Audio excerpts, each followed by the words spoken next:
Tervetuloa taas tänne Leffahullu-podcastin pariin.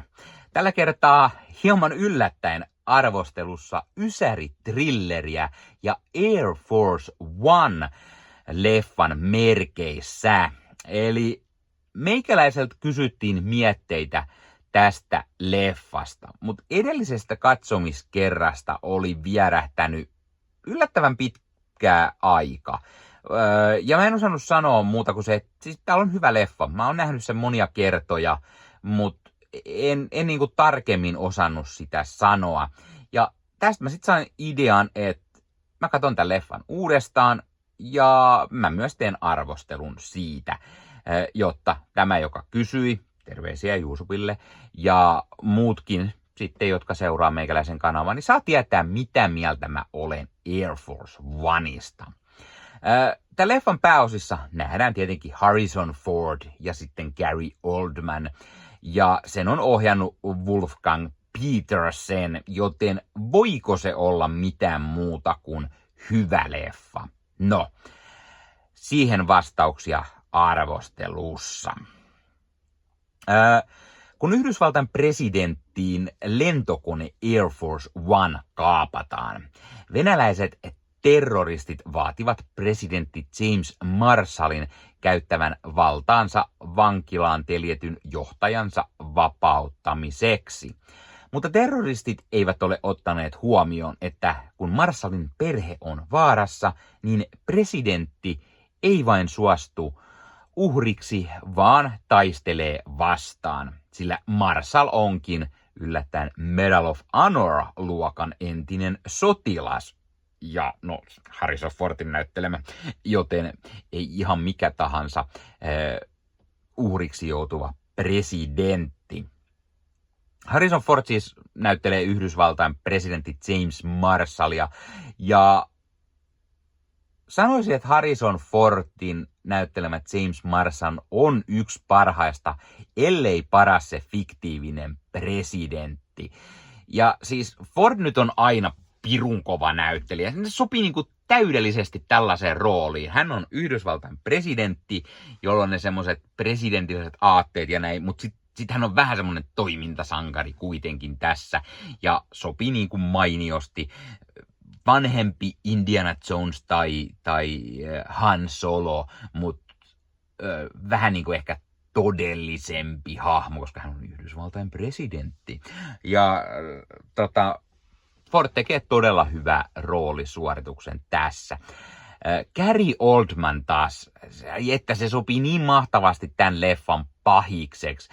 Ja leffan alussa mua nauratti se, että Gary Oldman muka olisi tämmöinen perustoimittaja tämmöisessä leffassa. Siis hän tulee Air Force One lentokoneeseen ja hän on joku venäläismedian reporteri, joka sitten tulee tekemään jotain juttua presidentistä. Ja sitten kuinka ollakaan hän saa kierroksen täällä näin, jossa hänelle näytetään taktisia paikkoja täällä lentokoneessa ja mitä ei sitten kannata tehdä.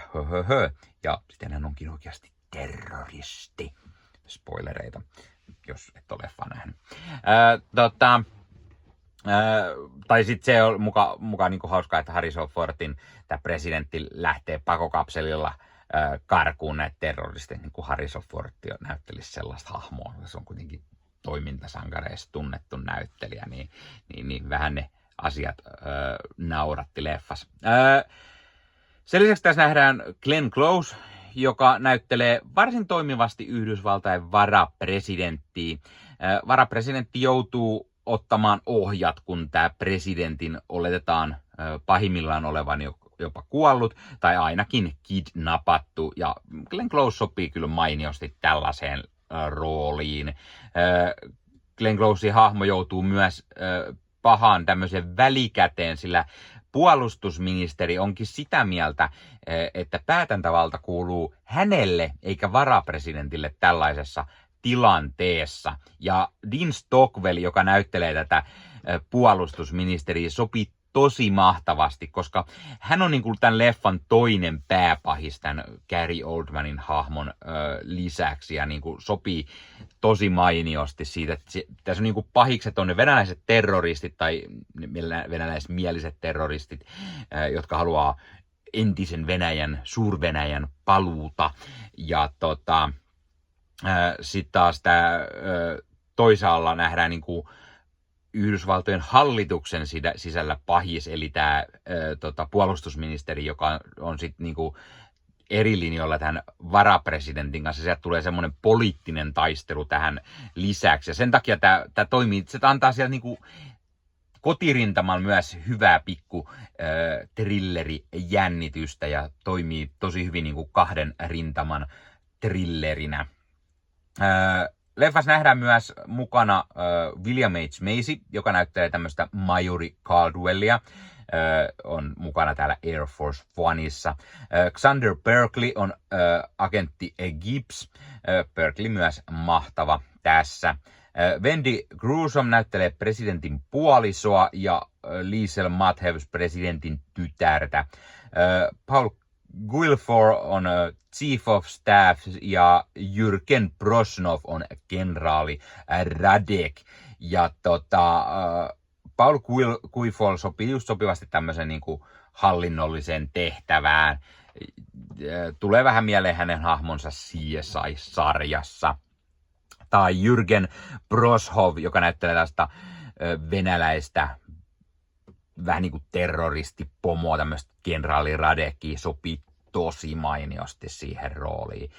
Tämä leffa on tullut 97, mutta on tosi ajankohtainen, jos lähtee ajattelemaan tätä Yhdysvallat vastaan venäläiset radikaalit haluavat sitä äiti Venäjän palaavan sinne loistoonsa ja niin kuin sopii tosi pelottavankin niin kuin ajankohtaisesti tähän nykymaailman menoon. Sitten mitä mun pitää mainita tässä leffan lopussa on tämmöinen Bayeri-kohtaus, kun siirrytään lentokoneesta toiseen. Tuli niin cliffhanger-fiilikset. Cliffhanger, joka oli pari vuotta ennen tätä tullut. Tämä leffa on tullut 97. Tässä oli pikkusen sellainen kökköjä, ehkä tietokoneella tehtyjä kohtauksia. Ne on pikkusen ehkä vanhentuneet, mutta yllättävän toimivia silti. Ja välillä niille ehkä pikkusen naurahtaa, että vähän näyttää hölmöltä, mutta sen antaa jotenkin anteeksi. Se sopii vaan jotenkin tämän niin kuin ajankohtaan.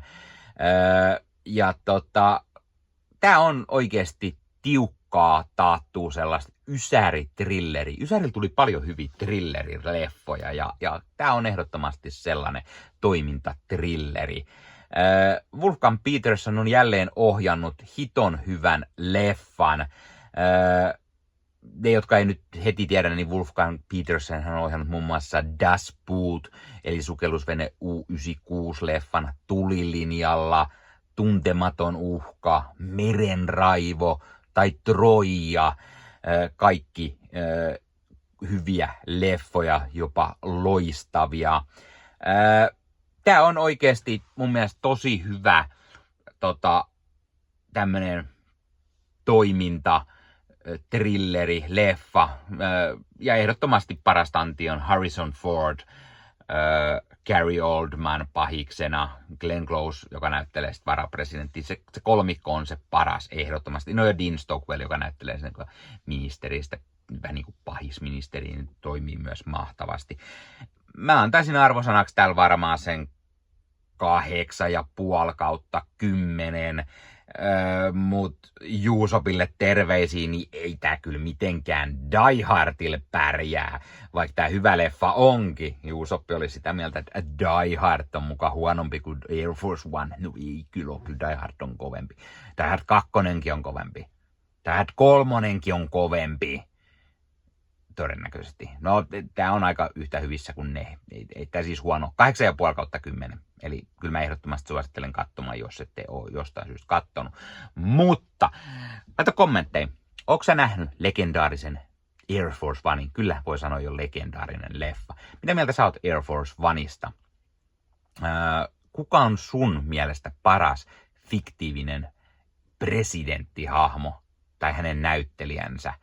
Ja mitä muita hyviä ysäri-trillereitä sulla tulee ensimmäisenä mieleen? Kun sanotaan ysäri-trilleri, mikä sun tulee mieleen? Tai mistä haluaisit, että mä tekisin arvostelua? Jos ensi vuoden aikaan tekisin jostain muustakin ysäri-trilleristä arvostelua, niin mikä se pitäisi olla? Ja hei, jos katsot YouTuben puolelta, niin pistä peukkuu, jos pistä kanavatilauksen muistoskellosta päälle. Näitä aina, koska tulee uusia videoita ja sen lisäksi auttaa kanava kasvamaan. Eli kiitos kaikille, jotka olette kanavan tilanneet. YouTuben puolella siellä on jäsenyydet, superominaisuudet päälle. Sieltä voi jäsenet tulla kanavan jäseniksi ja sieltä saa erikoismainintaa esimerkiksi tohon nimen, kun on kanavan jäsen ja sit saa erinäköisiä hyviä asioita. Näkee ennakkoonkin. Esimerkiksi tämänkin on nähnyt varmasti jo aikaisemmin, jos on kanavan jäsen, tämän videon sieltä ja muita videoita tulee. Esimerkiksi täällä on paljon täällä leffahuoneessa kaiken näköistä, mistä on tulossa lähiaikoina varmasti video, niin niitäkin näkee sitten ennakkoon, kun on kanavan jäsen. Joskus tulee jopa pelkästään jäsenille tarkoitettuja videoita.